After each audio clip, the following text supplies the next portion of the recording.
Today's video is sponsored by Surfshark Alert. They provide a service that helps keep you safe on. Say that these were my peak Chef Boyardee years, and then I do recall it tasting progressively worse as I got I want my shout out. I subbed. Medoma Killa. Listen. Shout out to you, alright? Don't be so demanding, but you get your shout out.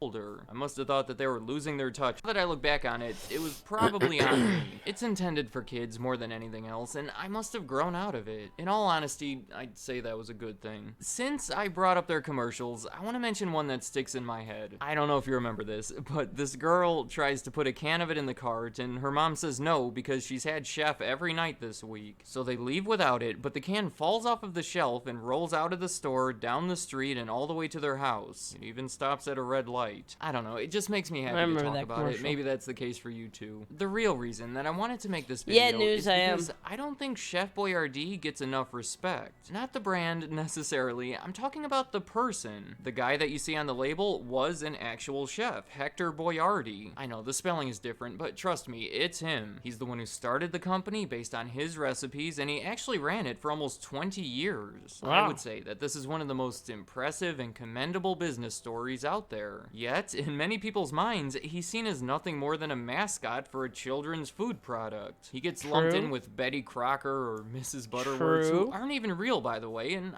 I don't think it's right. Look at me now, getting so passionate about Chef Boyardee, but you know, I'm standing by this one. I'm here to spread the word about Chef Boyardee and the company he created, and maybe when I'm done, you'll feel the same way. We all associate the brand with what I would describe as these low-quality cans of pre-made pasta. I'll admit, it's not the best legacy, especially considering he was actually a highly regarded professional chef. He started at a ridiculously young age, too. He was born in Italy in the late 1800s, and when he was 11 years old, he started a job as an apprentice chef at a hotel in his hometown. When he was 16, his family immigrated to the United States through Ellis Island in New York, where he quickly found a job in the kitchen of the famous Plaza Hotel. Now, I have trouble believing this part, but apparently, after working there for only a year, when he was 17 years old, he became their new head chef. I suppose he did have 6 years of culinary experience. Imagine being able to travel through time and go back in the past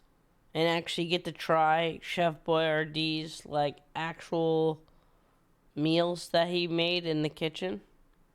A 17 That's rare. 17-year-old running the kitchen of the Plaza. I don't know, but it does seem to be the popular story that has been confirmed by the company themselves. It's not the end of it either. That same year, in 1915, President Woodrow Wilson was getting married. It was his second marriage since his first wife had died about a year earlier. Well, the person put in charge of catering that wedding was none other than a young Chef Boyardee. Must have done a good job too, because it was the first of multiple catering events for the president. Just to summarize, by his 18th birthday, Chef Boyardee, as an immigrant, was the head chef at a prestigious New York hotel while catering events for the president on the side. Actually, do you know the famous mustache that he has on the logo? It's believed that he first grew it around this time as an attempt to make him look older. By 1924, when he was 27 years old, he chose to follow his dream by moving from New York to Cleveland, where he opened his own restaurant. It was called this, which translates to the Garden of Italy.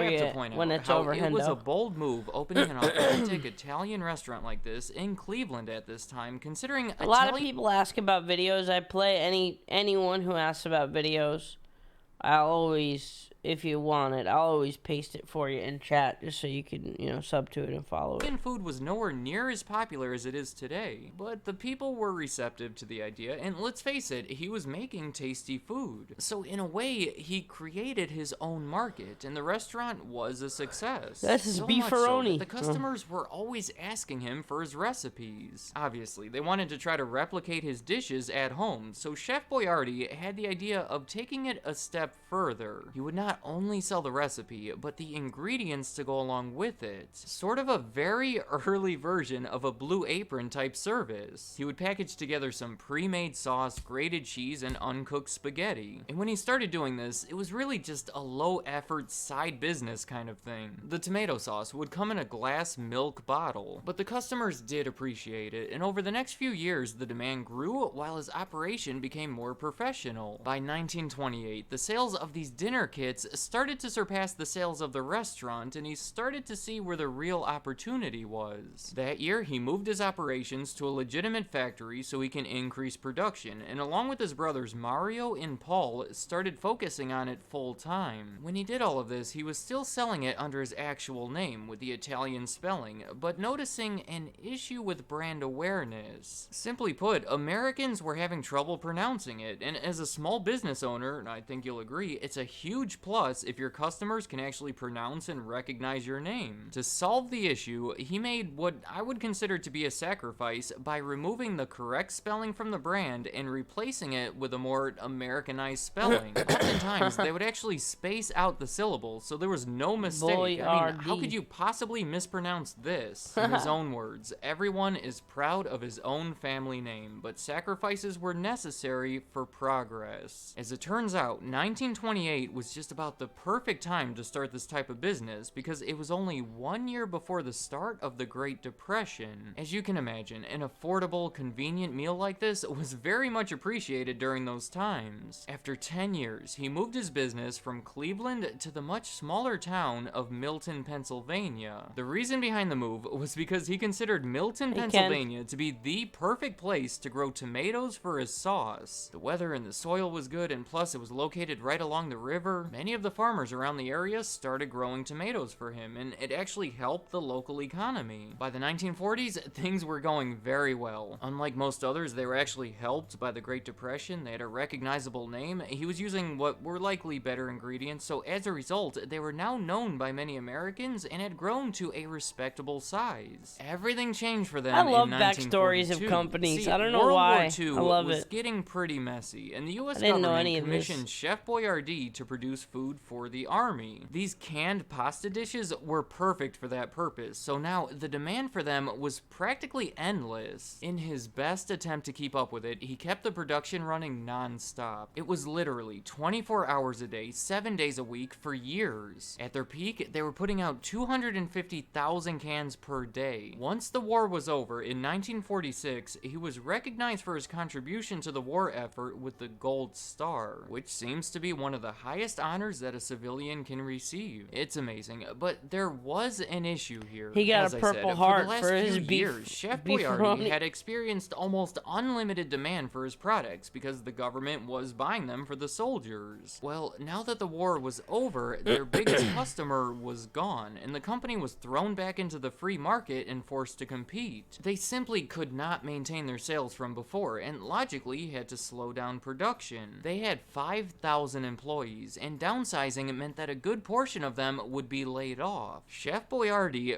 really did not like that idea, so he found an alternative. In 1946, he sold the company to American Home Foods in exchange for $6 million. By selling the company that he had built to a larger company with more resources, $6 all of million those and 5,000 46. people were able to keep their jobs. So in reality, he has not been the owner or in control of the brand with his name on it since 1946, but he did remain involved with the company all the way until 1978. He served as an advisor and appeared in their commercials. He was actually making these commercials until he was 80 years old. After that, he lived another 7 years until he died in 1985. In the beginning of this video, I argued that this man does not get enough respect, and I'm hoping at this point you're starting to agree with me. But just to drive the point home, let me go back and highlight some of the reasons that I think he should be respected. For one, and it sounds funny considering what the brand has become, but I'd say that he qualifies as a culinary master. I already Of moved course, back to New York, personally PD. I just vouch didn't for move his to cooking Queens. skills. I He was moved to alive before Westchester my County. time. But just look But at the I'm probably not facts. gonna be Working around in in a the kitchen summer, by though. age 11, head chef by 17, and his own successful restaurant I'm by going 27. to be in the motherland he of was Greece. one of the original celebrity chefs. Here's one that's easy to overlook, but what about the fact that he pursued his dreams? Quitting a desirable terrible Hell job yeah. to start his own restaurant, and then moving away from that to focus on a new business where he saw even greater potential. In addition, he relocated his plant to improve his product and help give jobs to small-town farmers. The gold star, of course, would be the obvious one. Even the government recognized his contribution in feeding the soldiers as part of the war effort, an act that ultimately ended up hurting him because Bible he later chose to boys. sell the company so his Hey. employees can keep their jobs. Thanks for the raid, Bible and the one that boys. personally impacts me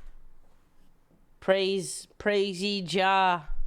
Thanks, Bible the boys. most. Without him, there would be no overstuffed ravioli. I know, that's an alternative timeline that I don't want any part of. Now, I'm sure that you can pull more reasons Bless you out of guys. Bless you, chat. Thank you for rating. this, but I feel like it's a pretty solid list, especially for a person that many of you thought was a fictional mascot 10 minutes ago. To finish up with the brand, the company that he sold it to, American Home Foods, held on to it until the year 2000 when they sold it to ConAgra. It was a large deal, where ConAgra bought that entire segment that had been renamed International Home Foods. They received Chef Boyardee, of course, along with Bumblebee Tuna, Pam Cooking Spray, and a few others, in exchange for $1.6 billion and assumption of their debt. And that's where they've been ever since. Just looking through some of their more recent reports, there's been a few impairment charges related to the brand, meaning they're writing down the value of it because it's becoming less valuable. They've totaled to almost $200 million